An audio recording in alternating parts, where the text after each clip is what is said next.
সারা দেশে ইন্টারনেট সেবা না থাকায় ভোগান্তিতে পড়েছেন গ্রাহকরা।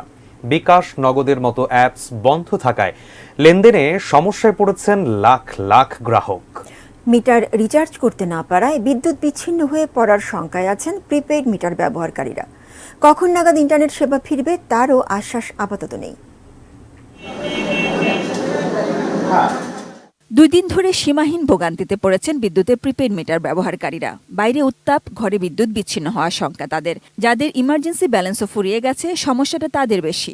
প্রিপেইড মিটারে যারা ওই ফ্রিজ আছে, কারেন্ট চলে যায়, তারা কি করব? গ্রামের বাড়িতে যখন আমার মাও বিদ্যুৎ শেষ মিটার ভরতে প্রিপেড ভরতে গেছে, পরে দেখা যায় বিষয়টা ভরা যাচ্ছে না, কারণ নেটওয়ার্কের সমস্যা। মাইনাস হওয়ার পরে যে ইমার্জেন্সিটা, ওই ইমার্জেন্সির জন্যই আসলে আমাদের বিকল্প একটা কিছু করা উচিত। মিটার রিচার্জ করতে এসে ফিরে যাচ্ছেন গ্রাহক, ব্যবসায় বিঘ্ন, সেবাদাতারও। কাস্টমার তো আইসা মনে করো যে কি আমাদের উপরে গরম, ভাই কি আপনারা কি রাখছেন, নেট থাকে না, কিছু থাকে না, আমরা কি করবো?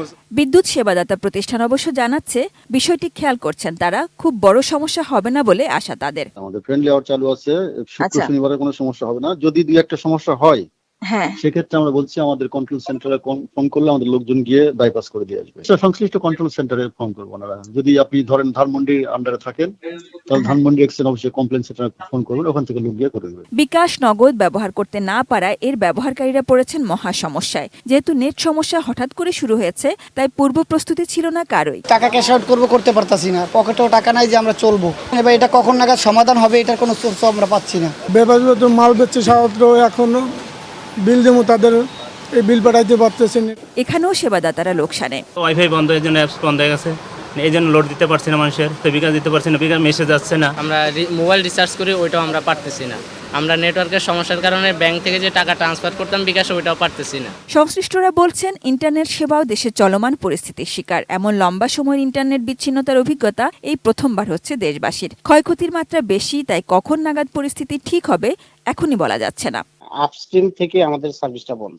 মহাখালীতে আমাদের কিছু ডাটা সেন্টার আছে, ওই ডাটা সেন্টার গুলো ট্রান্সমিশন নেটওয়ার্ক আপনার পুড়ে গেছে। একটা পর্যায়ে মহাখালীতে আমাদের 3-4টা ডাটা সেন্টার আছে, ওই সবগুলো ডাটা সেন্টারই ডাউন হয়ে যায়। রাতে 8টার পরে আমরা দেখলাম যে আইজিদের কাছ থেকে আমরা আর কোনো ব্যান্ডউইথ পাচ্ছি না। তবে এও ঠিক, ভবিষ্যতে এমন পরিস্থিতি কিভাবে সামাল দিতে হবে সে ব্যাপারে এখনই ভেবে ঠিক করতে হবে তাদের। যাতে অ্যাটলিস্ট আমাদের জরুরি সেবাগুলো বা আমাদের কর্পোরেট কাস্টমার গুলো, ইনফ্যাক্ট যারা আসলে আমাদের ফরেন কারেন্সি আর্ন করে, সফটওয়্যার কোম্পানিগুলো এবং আমাদের শিক্ষা, স্বাস্থ্য, এই জায়গাগুলোতে যাতে আমরা আনইন্টারাপ্ট সার্ভিস দিতে পারি, আমাদের মনে হয় ওই জায়গায় একটু ভবিষ্যতে নজর দিতে হবে।